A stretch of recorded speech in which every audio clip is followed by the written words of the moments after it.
Apakah hukum makan buah yang kita kerak kerana dahan tersebut luar kawasan tanah tuang?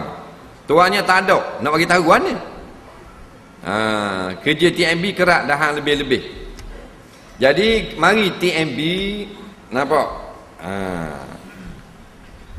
Kerak dahan-dahan yang lebih-lebih masuk ke jalan atau banyak kena wayar api apa semua, kena ke pokok pelang, nak tuang hak pokok pelang tak ada, balik raya rumah kita ni depan kutik ambil makan.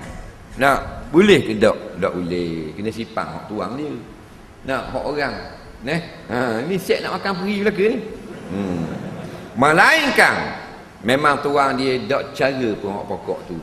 Contoh kata kerak gugur lama ni pun lok busuk gitu je, maka boleh makan, elokkan membazir. Atau tuang dia kalau kita khabar memang beri. Nak cuma tak khabar, tapi kalau khabar yakin beri atau zon berat belah beri. Nak kalau dia tak beri tak boleh. Tak boleh. Memang kena dah dia. Nak tak beri, tak boleh. Wallahu subhanahu wa ta'ala a'lam.